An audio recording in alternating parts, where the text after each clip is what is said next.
नमस्कार, मैं उमेश कुमार स्वागत करता हूं आप सभी का अपने YouTube channel HK knowledge and more पर।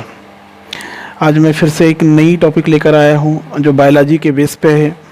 इस टॉपिक को मैंने प्रिपेयर किया है उन सभी के लिए जो स्टेट गवर्नमेंट के एग्ज़ाम देने जाएंगे, नीट वगैरह के एग्ज़ाम फाइट करते हैं, नेट सेट के लिए भी काफ़ी इंपॉर्टेंस रखता है। जो आज मैं बताने जा रहा हूँ फीमेल रिप्रोडक्टिव आर्गन के बारे में बात करूँगा, सिस्टम के बारे में बात करूँगा। हमें जानना चाहिए कि फीमेल रिप्रोडक्टिव सिस्टम में किस प्रकार की स्ट्रक्चर पाई जाती है, कितने भागों में बटा रहता है, क्या इंपॉर्टेंस रखता है, एट्सेट्रा। तो मैं विस्तार से चर्चा करूंगा फीमेल रिप्रोडक्टिव ऑर्गन के बारे में 12th बायोलॉजी बेस पर। मैं इस टॉपिक को आज क्लियर करने जा रहा हूं। उम्मीद करूंगा कि सबको ये वीडियो पसंद आएगा, जानकारी अच्छी लगेगी। अगर आपने मेरा चैनल अभी तक सब्सक्राइब नहीं किया है तो सभी से रिक्वेस्ट करता हूं कि प्लीज़ प्लीज़ प्लीज़ चैनल को सब्सक्राइब करना ना भूलें, क्योंकि इसी तरह की मैं जानकारी से भरा वीडियो ज़रूर लेके आते रहूँगा, हमेशा लेके आते रहूँगा। तो चलिए शुरू करते हैं आज के इस वीडियो को फीमेल रिप्रोडक्टिव सिस्टम और फीमेल रिप्रोडक्टिव ऑर्गन के बारे में। जैसा आप सभी जानते हैं कि ह्यूमन का जो फीमेल रिप्रोडक्टिव ऑर्गन है वो या सिस्टम है वो कई आर्गन से मिलकर बना हुआ होता है, जिसके माध्यम से जिसमें गैमेट का फॉर्मेशन भी होता है, हार्मोन्स का सिक्रेशन भी होता है, ऑर्गन्स भी बनते हैं, ठीक है, और नए एनिमल उसमें डेवलप भी होता है। आपको पता है कि बच्चे का जो पालन पोषण होता है माँ की गर्भ में होता है, यूट्रस में होता है। चूँकि हम मनुष्य की बात कर रहे हैं, ह्यूमन की बात कर रहे हैं, तो ह्यूमन एक ऐसा प्राणी है जिसका संपूर्ण विकास माँ के गर्भ में होता है, गर्भाशय में होता है, यूट्रस में होता है, ठीक है।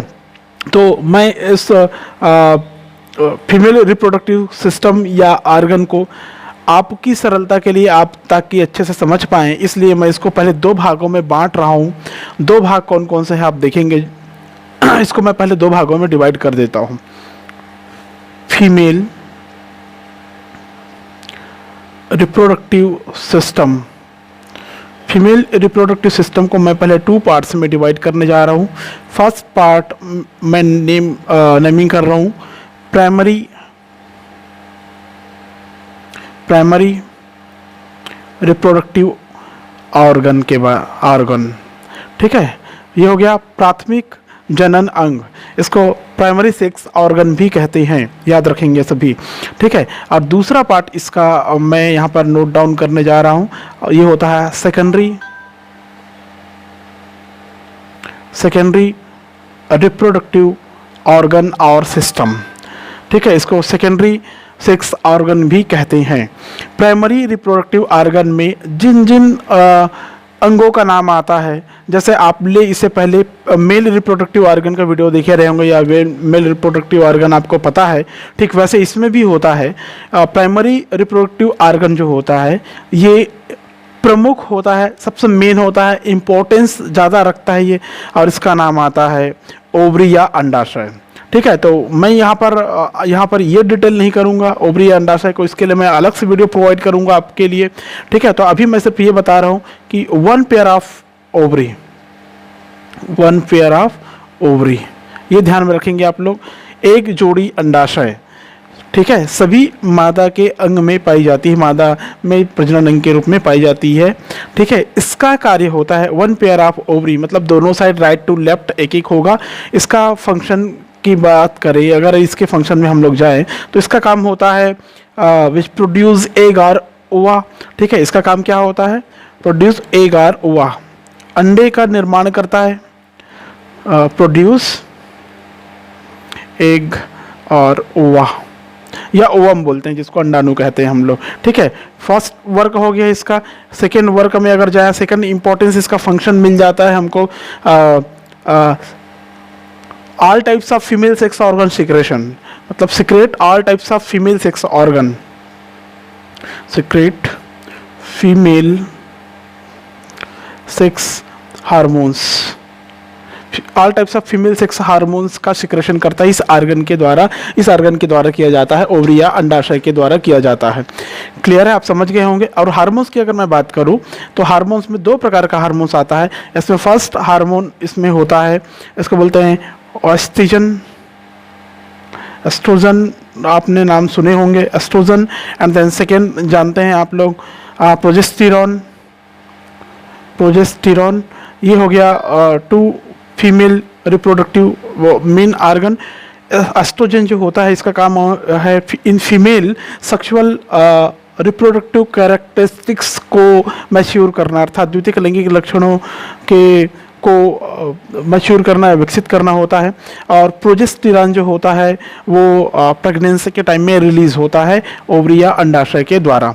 क्लियर है? तो यहाँ पर इस वीडियो में बस इतना ही बता रहा हूँ प्राइमरी में, क्योंकि इसके लिए मैं अलग से वीडियो फिर से प्रोवाइड करूँगा आपको।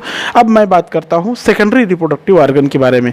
Secondary reproductive organ, secondary sex organ सबसे ज़्यादा इंपॉर्टेंस रखने वाला ऑर्गन है, क्योंकि ये ओवरी के हेल्पर के रूप में काम करता है, सपोर्ट ऑर्गन के रूप में काम करता है। और इसमें हमको मिलता है क्या क्या मिलता है, आप सुने भी होंगे और पढ़े भी होंगे। इसको अपन दो भागों में बांटकर अध्ययन करेंगे। ठीक है, इसका दो भाग में हम अध्ययन करेंगे। फर्स्ट पार्ट होता है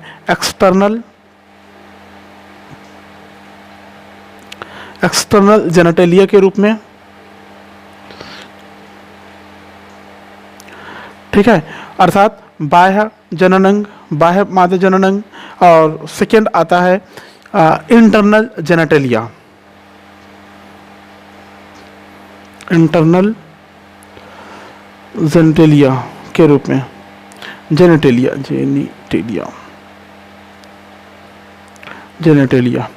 ठीक है, आंतरिक जननांग, ये हो गया बाह्य जननांग।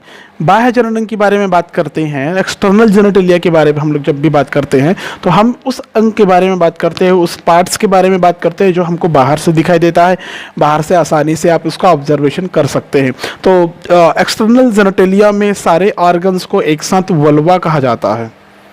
क्या कहा जाता है? वल्वा या भग कहा जाता है, हिंदी में वल्वा कहा गया है। तो इसमें कौन कौन से ऑर्गन आते हैं ये आपको याद रखने चाहिए। इसमें आते हैं जो बाहर से आपको दिखाई देगा, मॉन्स प्योब या मॉन्स प्योबिस बोल सकते हैं इसको आप। ठीक है, एंड देन हाइमेन नामक मेम्ब्रेन जो कि योनि के द्वार पर या उसके सामने प्रेजेंट होता है। हाइमेन नामक एक मेम्ब्रेन, एक झिल्ली होती है। उसके बाद बाहरी ऑर्गन के रूप में जो मोटी थिकनेस लिया हुआ स्किन की संरचना, जो लगभग 2 large fold forming the boundary of vulva, जो भग को दोनों तरफ से घेर कर रखती है, बड़ी बाउंड्री होती है, ये कहलाता है लेबिया मेजोरा। ठीक है, और सेकेंड इसमें आता है इसके अंदर का जो पार्ट होता है माइनोरा, अर्थात 2 लार्ज माइनोरा, माइनर तो सब पहले लिख देता हूँ मैं, labia minora. Labia minora means होता है माइनर, बिल्कुल सूक्ष्म छोटा स्मॉल। मेजोरा का मैंने बताया large, 2 large fold forming the boundary of vulva, मतलब भग के चारों तरफ 2 कोशिकाओं से घिरी हुई, 2 प्रकार की लंबी बड़ी कोशिकाओं से घिरी हुई, ये कहलाएगा। ठीक है, इसका ये form by skin, fibrous tissue और फैट से मिलकर बना हुआ रहता है। ठीक है, यहीं पर मॉन्स प्यूबिस जो ऊपर मैंने बताया ये ऊपर प्रेजेंट होता है, जहाँ पर बाद में हेयर ग्रो करता है, बाल उगाते हैं वहाँ पर, जब सेक्सुअल सेकेंडरी कैरेक्टर पूरी तरह से विकसित होता है उसके बाद। देन आता है लेबिया माइनोरा। लेबिया माइनोरा ये 2 smaller folds of skin, 2 skin की संरचना से घिरी हुई मेजोरा के अंदर पाई जाती है, मेजोरा के अंदर पाई जाती है। ठीक है, किसके अंदर पाई जा रही है? लेबिया मेजोरा के अंदर पाई जा रही है, मध्य में पाई जा रही है। ठीक है, इसमें जो ओपनिंग होता है वो लेबिया मेजोरा के अंदर होता है, लेबिया मेजोरा के अंदर ओपनिंग होता है। ठीक है, इसमें vagina, urethra, duct of vestibular gland, सारी चीज़ें ओपन होता है। लेबिया माइनोरा, ठीक है, इसके बारे में मैं डिटेल फिर से बताऊंगा जिस समय स्ट्रक्चर आपको खींचते रहूँगा उस समय। तो ये हो गया लेबिया माइनोरा। माइनोरा का मतलब होता है small skin structure between labia majora. Labia majora के अंदर आपको दिखाई देगा। ठीक है, इसमें दोनों तरफ ये एक ऐसी ऑर्गन होती है माइनोरा जिसके दोनों तरफ ग्लैंड्स प्रेजेंट होते हैं। मैं बाद में इसके बारे में फिर से चर्चा करूँगा। नेक्स्ट ऑर्गन इसमें हमको मिलता है और वो ऑर्गन है क्लाइटोरिस। ठीक है, क्लाइटोरिस एक प्रकार का स्टिमुलेटरी ऑर्गन प्रकार का है। जैसे पेनिस पेनिस में जिस प्रकार से इरेक्शन टिश्यूज पाई जाती है, उसी प्रकार के टिश्यूज इसमें भी प्रेजेंट होती है, क्लाइटोरिस में और लेबिया माइनोरा में भी प्रेजेंट होती है। ठीक है, नेक्स्ट आता है वेस्टिबुलर ग्लैंड। वेस्टिबुलर ग्लैंड, ये जो वेस्टिबुलर ग्लैंड है इसको बार्थोलिन ग्लैंड भी कहते हैं, याद रखेंगे आप लोग, जो दोनों साइड लेबिया माइनोरा के दोनों साइड ओपन होती है एक एक की संख्या में। तो ये हो गया आपका वेस्टिबुलर ग्लैंड। ये होता है एक्सटर्नल जेनेटेलिया और वल्वा, जो बाहर से हमको दिखाई देगा, जिस स्ट्रक्चर के बारे में आपको पढ़ने को मिलेगा। नेक्स्ट आता है इंटरनल जेनेटेलिया। इंटरनल जेनेटेलिया में जो हमको बाहर से दिखाई नहीं देगा, उसके लिए इंटरनल ऑर्गन टीएस काट के देखना पड़ेगा हमको, या ये कहें कि इंटरनल स्ट्रक्चर का हमको अध्ययन करना पड़ेगा। तो इसके अंदर का क्या आता है, देखिए इसमें आता है two fallopian tube, two fallopian tube, two fallopian tube, uterus, cervix, vagina etcetera, या वेजाइनल एपरेचर्स भी आप कह सकते हैं इसमें, वेजाइना छिद्र भी कह सकते हैं, योनि छिद्र भी कह सकते हैं आप। ठीक है, तो ये हो गया वो स्ट्रक्चर जिसके बारे में मैं बात कर रहा था। इंटरनल जेनेटेलिया में क्या क्या पढ़ने को मिलेगा, two fallopian tubules, one pair, right and then left, and then uterus, cervix and vagina. तो ये हो गया इंटरनल जेनेटेलिया। ठीक है, आंतरिक संरचना, आंतरिक मादा जनन अंग। ठीक है, उसके बारे में इसके बारे में मैं विस्तार से चर्चा करूँगा। और ये इसके लिए मैं आपको एक डायग्राम की ओर ले चलता हूँ। डायग्राम कुछ इस प्रकार से रहेगा, तो डायग्राम देखेंगे सभी। देखिए डायग्राम जरूर देखेंगे सभी, डायग्राम बेस पे मैं आगे क्लियर करूँगा।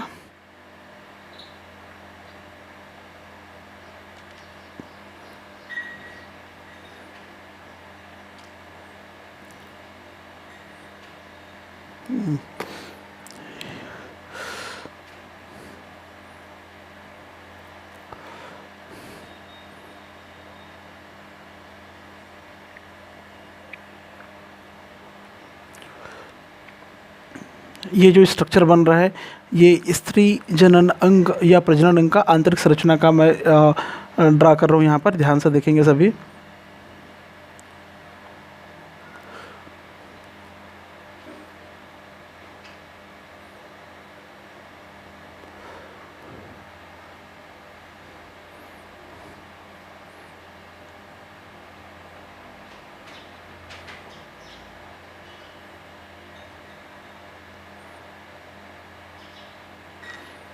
उस प्रकार के स्ट्रक्चर आपको दिखाई देगा।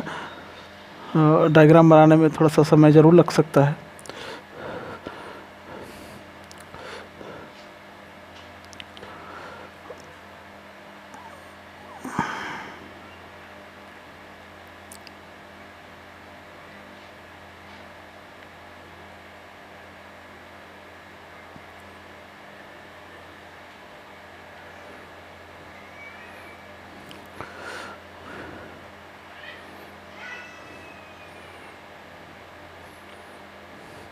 ये अंदर एक ट्यूब दिखाई देगा आपको, एक ट्यूब रहता है, नलिका रहता है। नलिका की चर्चा भी मैं करूँगा। इस नलिका का नाम आता है ओवेरियन डक्ट, मतलब इसको बोलते हैं ओवम ट्यूब बोल सकते हैं आप। अंदर की तरफ पाई जाती है, यहाँ से ओवम स्रावित होता है, सिक्रेट होता है, उसको वो लेकर आती है। ठीक है, उसके बाद में इस स्ट्रक्चर में हमको जो और दिखाई देगा वो कुछ इस प्रकार से दिखाई देगा।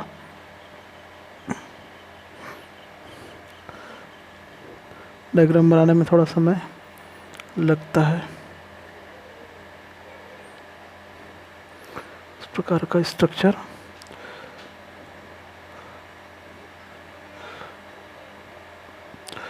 लगभग इस प्रकार का। ठीक है, आप देख के समझ सकते हैं कि इसमें ये जो बन रहा है ये यूट्रस की स्ट्रक्चर बन रही है। इसको बोलते हैं हम लोग गर्भाशय की संरचना कहते हैं।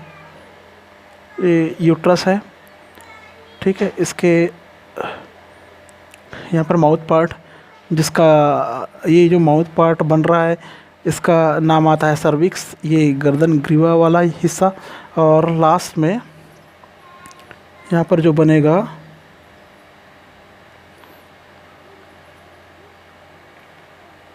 इस प्रकार का एपरेचर्स वाला यहाँ पर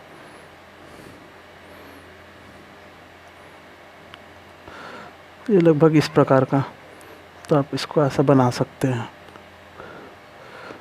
ठीक है,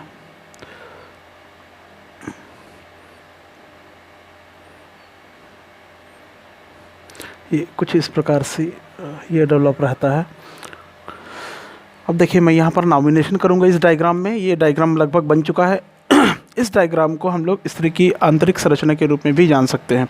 ठीक है, तो मैं इंटरनल जेनेटेलिया के बेस पे मैं पूरा एक्सप्लेन कर रहा हूँ, नाम नॉमिनेट करते जा रहा हूँ और बोलते भी जा रहा हूँ। आप ध्यान रखेंगे कि मैं क्या बोल रहा हूँ और क्या नॉमिनेट कर रहा हूँ। ठीक है, चूँकि ये इंटरनल जेनेटेलिया के बारे में है तो मैं पहले इंटरनल जेनेटेलिया को क्लियर कर देता हूँ। वैसे मैंने एक्सटर्नल जेनेटेलिया तो मैंने बताया था, अगर आप नहीं समझ पाए होंगे तो मैं फिर से एक बार बता देता हूँ।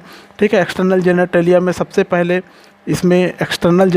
सबसे पहले मैं बताया था लेबिया माइनोरा के बारे में, फिर से मेजोरा के बारे में बताया था, फिर से इसको राइट कर रहा हूँ। अब देख लीजिए, लेबिया माइजोरा जो होता है, two large fold forming the boundary of vulva, मतलब वल्वा को दो बड़ी कोशिका घेर कर रखती है, ऊतक की संरचना घेर कर रखती है, कोशिका के रूप में घेर कर रखती है। ये कहलाता है मेजोरा कहलाता है। नाम से स्पष्ट है, मेजर मतलब लार्ज या बड़ा।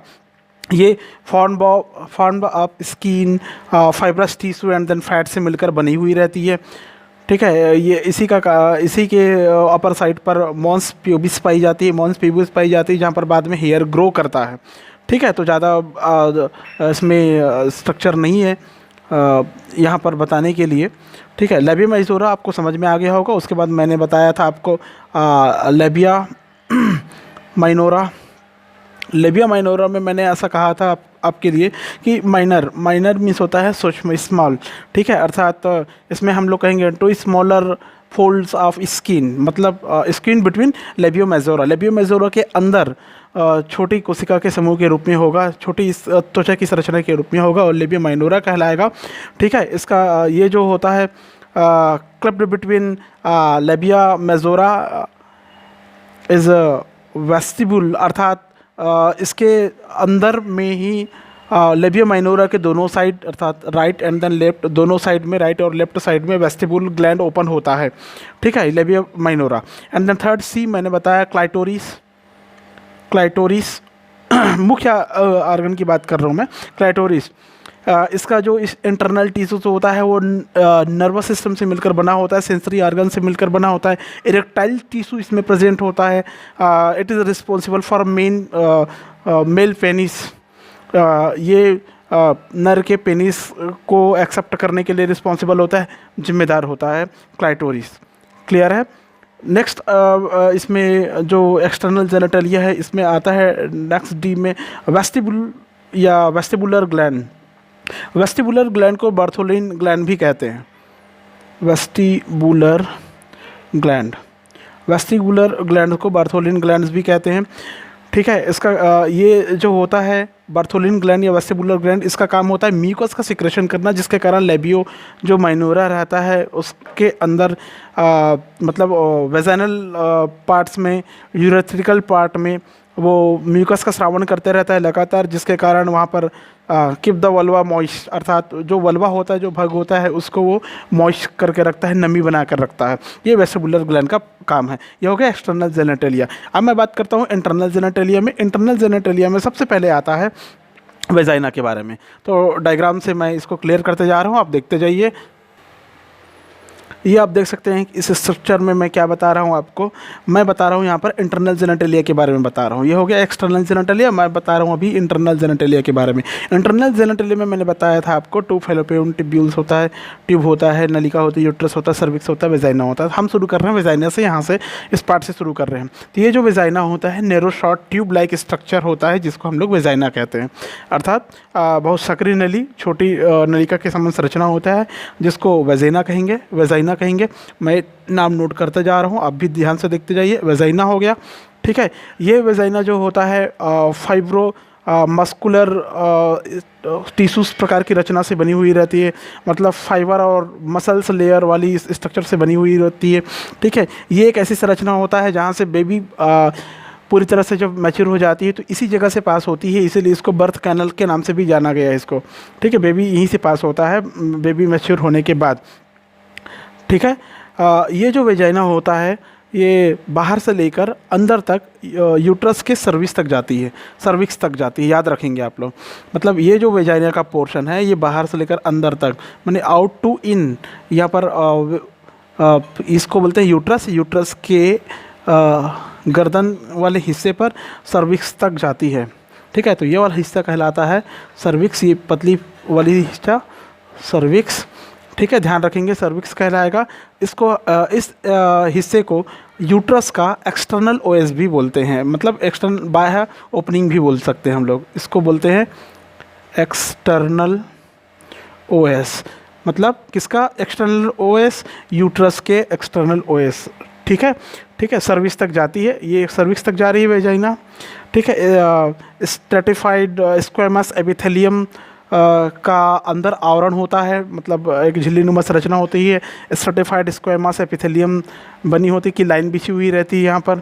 ठीक है, अगर आप लोग इसका स्ट्रक्चर ध्यान में रखें तो आपको पता होना चाहिए कि वेजिना के फ्रंट साइड अगर आप किसी को लेटरल खड़ा कर दो, किसी लेडी को लेटरल खड़ा कर दीजिए तो सामने की तरफ एयर ब्लैडर पाया जाएगा और पीछे की तरफ क्या बोलते हैं रेक्टम पाया जाएगा, याद रखेंगे आप लोग इसको। ठीक है, वाल की बात करें तो इसका एंटीरियर वाल जो होता है 7.5 सेंटीमीटर होता है। और अच्छा, वेजिना के बारे में आप पढ़ रहे हैं तो वेजिना के बारे में थोड़ा शॉर्ट लिख देता हूँ। ठीक है, इसके वाल के बारे में मैं लिख रहा हूँ यहाँ पर। वाल के बारे में एंटीरियर वाल जो होता है वो 7.5 सेंटीमीटर होता है और जो पोस्टीरियर वाल होता है ये 9 सेंटीमीटर के लगभग होता है। ठीक है, अपवर्ड टू बैकवर्ड ये रन करने वाली होती है, मतलब अपवर्ड बैकवर्ड, मतलब आप लोग वो बोलते हैं ना हिंदी में क्या बोलते हैं उसको, क्रमाकुंचन विकुंचन वाली गति इसमें लगातार होते रहती है। क्लियर है? किससे बनी हुई होती है? इसके अंदर लेयर किसके बनी हुई होती है? ये मैंने बताया था आपको कि फाइब्रोमस्कुलर टिश्यू से मिलकर बनी होती है, फाइब्रोमस्कुलर टिश्यू से मिलकर बनी हुई होती है। इसको बर्थ कैनाल भी कहते हैं, बर्थ कैनाल भी कहते हैं, याद रखेंगे आप लोग। ठीक है, इसकी आंतरिक स्तर में एक पतली झिल्लीनुमा संरचना होती है, वो किसकी होती है? स्ट्रेटिफाइड स्क्वेमस एपिथेलियम की होती है, स्क्वेमस एपिथेलियम की होती है। ठीक है, इससे बनी हुई रहती है। क्लियर है? आप समझ गए होंगे कि मैं बात कर रहा हूँ वेजाइना के बारे में, योनि के बारे में बात कर रहा हूँ। ठीक है, अगर मैं इसके फंक्शंस में जाऊँ तो फंक्शन ज़्यादा विशेष फंक्शन नहीं है, लेकिन फिर भी बहुत इंपॉर्टेंट फंक्शन रखता है कि during the birth baby pass into the vagina. जब बच्चे का जन्म होना हो तो इसी जगह से बेबी पास होती है, इसलिए इसका नाम पड़ा बर्थ कैनल। ठीक है, फर्स्ट वर्क हो जाता है, फर्स्ट फंक्शन हो जाता है। सेकेंड फंक्शन की अगर बात करते हैं हम लोग तो ड्यूरिंग द सेक्सुअल इंटरकोर्स, अर्थात जब सेक्सुअल इंटरकोर्स करना हो उस दौरान इसका काम होता है, या कोइट्स के दौरान ये वेजिना पेनिस को रिसीव करने का काम करती है। यही वो भाग है जो पेनिस को रिसीव करके रखती है। क्लियर है? यहाँ पर जो छिद्र दिखाई देता है इसको बोलते हैं वेजिनल ओरिफिस बोलते हैं। ये फोल्डेड है, इसको बोलते हैं वेजिनल फोल्ड बोल सकते हैं, फोल्ड बोलते हैं। क्लियर है? ये हो गया आपका वेजिना, क्लियर हो गया। इसके बाद में सेकंड स्ट्रक्चर इसमें आता है वेजिना के बाद में, जो ऊपर की तरफ आपको दिखाई दे रहा है ये होता है सर्विक्स। ठीक है, सेकंड आता है सर्विक्स। सर्विक्स जो होता है ये अगर सर्विक्स की बात करें तो आपको पता होना चाहिए lower and narrow portion of uterus होता है। ये जो यूट्रस है ये गर्भाशय है, ये पूरा क्या कहलाता है? गर्भाशय कहलाता है। ठीक है, देखिए गर्भाशय के 3 भाग होते हैं। फर्स्ट, ऊपर की तरफ जो डिस्क लाइक स्ट्रक्चर में दिखाई देता है ये कहलाता है फंडस। ठीक है, ये डिस्क लाइक स्ट्रक्चर क्या कहलाता है? फंडस। और ये मेन पार्ट जहाँ पर एम्ब्रियो का फॉर्मेशन होता है, एम्ब्रियो का डेवलपमेंट होता है, ये वाला भाग कहलाता है कैविटी ऑफ यूट्रस, या इसी को बॉडी भी बोलते हैं। ये सेकंड पार्ट हो गया। ठीक है। और थर्ड पार्ट, इसका थर्ड पार्ट होता है जो नीचे की तरफ होता है, जिसको मैंने अभी कहा lower and narrow portion of uterus, ठीक है, अर्थात नेक ऑफ यूट्रस, ये होता है सर्विक्स। तो ये हो गया 3 भाग में बटा हुआ आपका सर्विक्स हो गया। क्लियर है, 3 भाग में बटा हुआ है।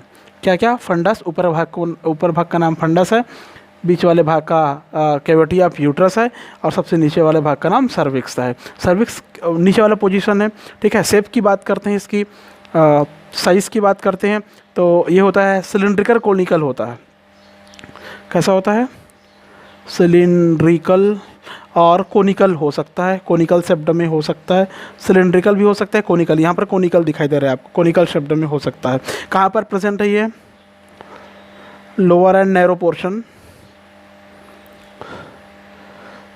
नैरो पोर्शन ऑफ यूट्रस, ठीक है, यूट्रस, नेक ऑफ यूट्रस, ये नेक ऑफ यूट्रस है, ठीक है। अगर बात करते हैं इसकी यूट्रस के बारे में, तो इसके 2 पोर्शन बन जाते हैं। एक होता है अपर सुप्रा वेजिनल बोलते हैं इसको, ठीक है, इसके 2 भाग बन जाते हैं। क्या क्या? एक होता है इसके 2 भाग, फर्स्ट अपर सुप्रा वेजिनल, और सेकंड इसमें बन जाते हैं lower vaginal portion, lower vaginal portion बन जाता है इसमें, ठीक है। अपर सुप्रा वेजिनल पोर्शन है, ये इसका काम होता है अपर की मतलब ये अपर वाले की बात कर रहे हैं हम लोग यहाँ पर। Communicate with body of uterus through internal opening OS, अर्थात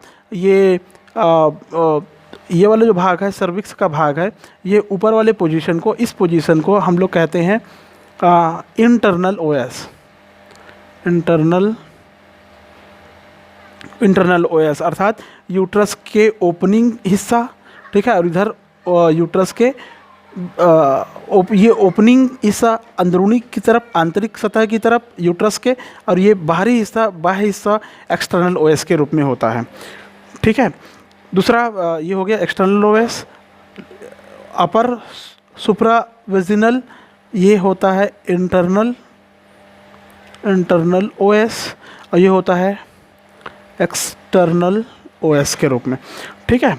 ये हो गया आपका क्लाइटोरिस। क्लाइटोरिस के सर्विक्स के बाद में आता है 1, 2 एंड देन थर्ड स्ट्रक्चर के बारे में मैं अगर चर्चा करूं, तो थर्ड स्ट्रक्चर होता है आपको इस स्ट्रक्चर में जो ऊपर की तरफ दिखाई दे रही है। ऊपर की तरफ कैसे दिखाई दे रही है? देखो, दोनों तरफ ऐसा हैंड जैसे संरचना में दिखाई दे रही है, ठीक है। ये जो दोनों तरफ जो 2 हैंड जैसे स्ट्रक्चर दिखाई दे रही है, ये 2 हैंड कहलाता है। अच्छा, 2 हैंड को पहले ये जान लीजिए, ये जो स्ट्रक्चर है यहाँ पर, ये वाला जो स्ट्रक्चर है, ये डार्क स्ट्रक्चर यहाँ पर, ये मैंने हल्का डार्क कर दिया, इस स्ट्रक्चर का नाम है ओवरी। देखिए दोनों साइड में है 1 पेयर ऑफ ओवरी, दोनों साइड, ये हो गया ओवरी, ठीक है, ओवरी। अब ये ओवरी जिस हैंड से कनेक्टेड है, जिस डक्ट से कनेक्टेड है, इसी डक्ट का नाम 1 पेयर ऑफ ओविडक्ट बोलते हैं इसको। क्या बोलते हैं इसको? 1 पेयर ऑफ ओविडक्ट और फैलोपियन ट्यूब्यूल्स बोलते हैं इसको। मैं यहाँ पर नाम लिख रहा हूँ ओविडक्ट, ओविडक्ट, या इसी को क्या बोलते हैं? फैलोपियन ट्यूब बोलते हैं। ओविडक्ट या फैलोपियन ट्यूब, हिंदी में इसको अंडवाहिनी भी बोल सकते हैं आप। अपेयर ऑफ ट्यूब होता है। लेंथ की बात करें तो इसकी लेंथ की बात करें, नाम है फैलोपियन ट्यूब है। इसकी लेंथ की बात करें तो ये लगभग 10 सेंटीमीटर लंबी होती है, 10 सेंटीमीटर लॉन्ग होती है। अपेयर होती है, एक पेयर में होती है, एक जोड़ी में होती है, दोनों तरफ दिखाई देती है, ठीक है। अब देखो, ये ओविडक्ट का जो फ्री एंड है वो कहलाता है ओवेरियन फिमरी कहलाता है। इसका ओविडक्ट का फ्री हैंड जिधर दिखाई दे रही है आपको, ये वाले हिस्सा की बात कर रहे हैं, ये वाला, ये फिंगर लाइक फिमरी बोलते हैं इसको, फिंगर लाइक फिमरी बोलते हैं। किस ओर है ये? इसके आखिरी सिरा, finger like projection is called ovarian fimbria. तो ये वाला जो उंगली नुमा संरचना है, इसका नाम है फिमरी, ठीक है। ये जो फिमरी है ओवेरियन फिमरी कहलाता है, ठीक है। Inside tube cilia present, tube के अंदर सिलिया प्रेजेंट होता है। ये जो और सिलिया होता है, इसके अंदर क्या प्रेजेंट होता है? ये जो नलिका है, ट्यूब है, ओविडक्ट जो ट्यूब है इसके अंदर सीलिया प्रेजेंट होता है। क्या प्रेजेंट होता है? सीलिया प्रेजेंट होता है। ठीक है, इसका काम होता है जब ओवरी से, अंडाशय से ओवम या ओवा निकलता है तो इसी ओवी डक्ट से होता हुआ सीलिया के माध्यम से ये मूव होता हुआ सीधे इस यूट्रस में आता है। यूट्रस में आता है, यूट्रस में आ जाता है, या ये कहें कि यहाँ पर इस हिस्से में आता है, ओवी डक्ट में या फैलोपियन ट्यूब्यूल में आता है, ट्यूब में आता है। इसी जगह पर फर्टिलाइजेशन की क्रिया संपन्न होती है। क्लियर है? ये जो फैलोपियन ट्यूब है, फैलोपियन ट्यूब कॉर्नर पे जहाँ पर मुड़ा हुआ है वहाँ पर थोड़ी मोटी फूली संरचना बनाती है। इस प्रकार की मोटी फूली संरचना बनाती है। इस मोटी फूली संरचना का नाम होता है, यहाँ पर एम्प्यूला बोलते हैं इसको, एम्प्यूला कहलाते हैं। ठीक है, ओवरी या अंडाशय जिस फिंगर लाइक प्रोजेक्शन में पकड़ा हुआ है या उसको दबा कर रखा हुआ है वह कहलाता है ओवेरियन फिम्बरी। ओवेरियन फिम्बरी के पिछला हिस्सा जो कीपाकार होती है ये कहलाती है इन्फंडिबुलम। क्या बोलते हैं इसको? इन्फंडिबुलम। ये याद रखेंगे, इन्फंडिबुलम कीपक बोलते हैं इसको। इन्फंडिबुलम होता है ये जो ओवरी होता है अपनी अपनी तरफ के इस प्रकार से ऐसे स्ट्रक्चर में ये लिगामेंट से जुड़ी हुई रहती है। किससे जुड़ी हुई रहती है? ओवरी यूट्रस के लिगामेंट से जुड़ी होती है, तो इसका नाम है लिगामेंट। ये हो गया, लिगामेंट से जुड़ी हुई रहती है ओवरी या अंडाशय। क्लियर है? उसके बाद लास्ट में हम बात करते हैं यूट्रस के बारे में। सर्विक्स तो समझ में आ ही हो गया होगा। सर्विक्स एक ऐसा हिस्सा होता है जो कि यूट्रस के लोअर पोजीशन पर पाई जाती है। वेजिना के लिए एपरेटस मुख के समान काम करता है। इसी जगह से स्पर्म या शुक्राणु अंदर प्रवेश करती है सर्विक्स वाले हिस्से से। तो सर्विक्स तो हो गया। उसके बाद में fallopian tubules 10 centimetre long appear के कंडीशन में पाई जाती है। ठीक है, इसमें फिंगर लाइक प्रोजेक्शन प्रेजेंट होती है। फिंगर लाइक प्रोजेक्शन जो प्रेजेंट होता है, इस संरचना का नाम है ओवेरियन फिम्बरी कहलाता है। ठीक है, इसी फैलोपियन ट्यूब्यूल्स के अंदर cilia present in inter side, cilia present इन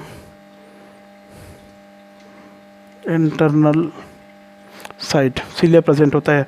ठीक है, नेक्स्ट संरचना आता है, नेक्स्ट स्ट्रक्चर आता है। फर्स्ट था वेजाइना, सेकंड था सर्विक्स, थर्ड है fallopian tubules and then fourth structure के बारे में हम लोग अगर बात करें तो फोर्थ स्ट्रक्चर में हमको मिलेगा क्या बोलते हैं उसको? यूट्रस।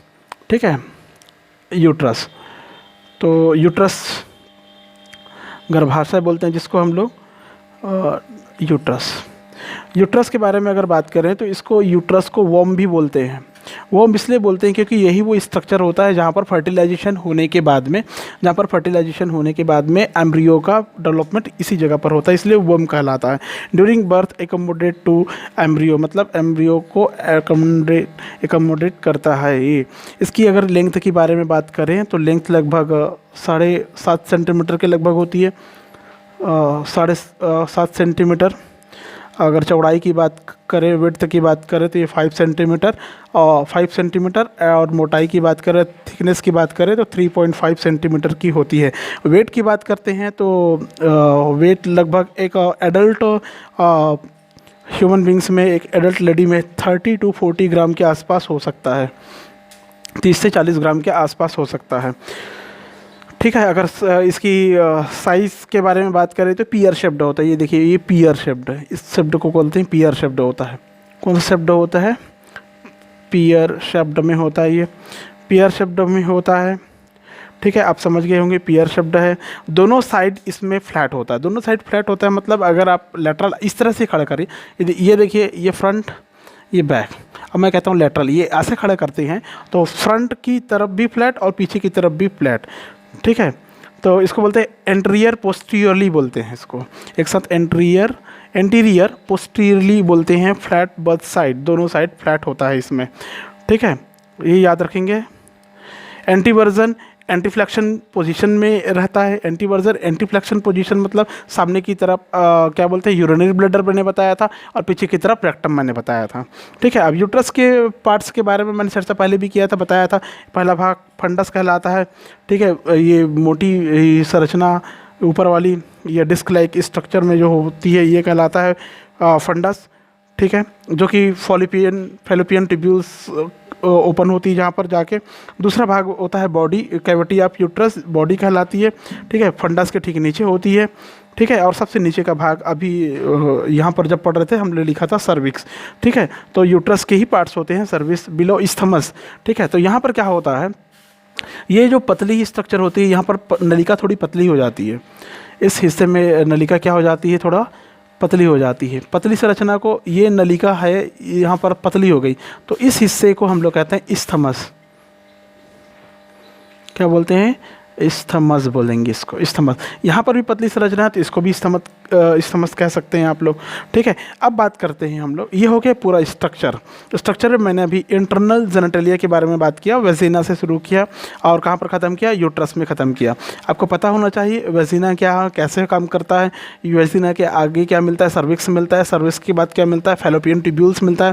फैलोपियन ट्यूब्यूल्स के अंदर मिलता है आपको यूट्रस। तो आप ऑर्डर तैयार कर लीजिए इसमें, सबसे पहले क्या, वेजिना, फिर सर्विक्स, सर्विक्स के बाद में फैलोपियन ट्यूब्यूल्स, फैलोपियन ट्यूब्यूल्स अर्थात ओविडक्ट बोलते हैं जिसको हम लोग, उसके बाद लास्ट में यूट्रस। यूट्रस के 3 parts, fundus, cavity of uterus and then cervix.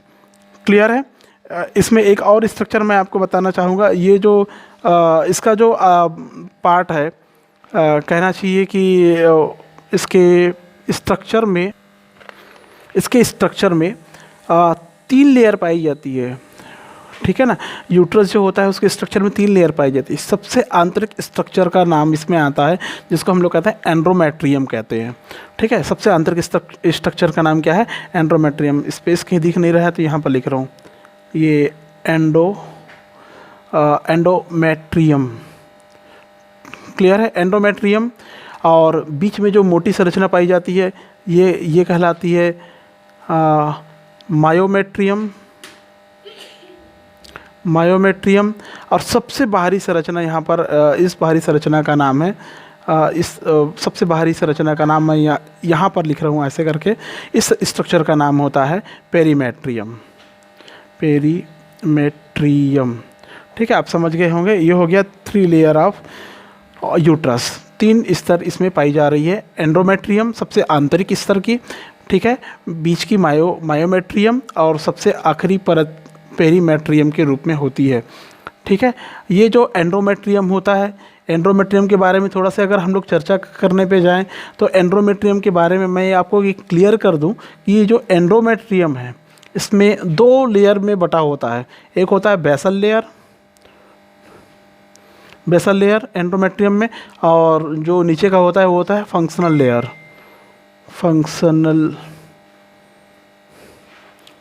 Layer. ये ऐसा बटा होता है। तो ये हो गया स्ट्रक्चर फीमेल रिप्रोडक्टिव ऑर्गन का। ठीक है, आप यहाँ से अच्छे से तैयार कर सकते हैं। डायग्राम बनाने में थोड़ा वक्त जरूर लग सकता है, लेकिन प्रैक्टिस अगर रही तो आप बना सकते हैं। अब थोड़ा सा मैं बात करता हूँ फंक्शन के बारे में, करता हूँ कि फीमेल रिप्रोडक्टिव ऑर्गन का क्या क्या फंक्शन हो सकते हैं। तो फंक्शन के बारे में मैं अगर बात करूँ तो काफ़ी सारे फंक्शन मिलते हैं। सबसे मेन फंक्शन तो इसका यही है कि ये ओवम को फॉर्मेशन करता है, अंडाणु की निर्माण करता है। आपको पता है कि स्पर्म को ग्रहण करता है, एक्सेप्ट करता है, रिसेप्शन ऑफ स्पर्म। ठीक है, इसका काम है फर्टिलाइजेशन के लिए एक सूटेबल एनवायरनमेंट बना के रखता है। ठीक है, और जो भ्रूण होता है उसके लिए ग्रोथ के लिए ये एटमॉस्फेयर बनाता है। पार्चुरेशन होता है इसमें। पार्चुरेशन मीन्स होता है बेबी का जन्म, बोलते हैं बेबी के जन्म के बाद में लैक्टेशन या दूध का फॉर्मेशन इसमें होता है। उसके बाद में और अगर स्ट्रक्चर के बारे में बात कहें तो कई विशेष हार्मोन्स का ये सिक्रेशन करता है, स्रावण करता है। ठीक है, तो ये था आपका फीमेल रिप्रोडक्टिव ऑर्गन। आप इसको ऐसे ही तैयार कर सकते हैं। ठीक है, नेक्स्ट वीडियो मेरा होगा ओवरी से संबंधित, अंडाशय से संबंधित। उम्मीद करता हूँ कि आपको ये वीडियो अच्छा लगा होगा, समझ में आया होगा। तो प्लीज़ लाइक करें, शेयर करें और कमेंट करें, और चैनल को अगर सब्सक्राइब नहीं किए हैं तो सब्सक्राइब करना ना भूलें। Thank you.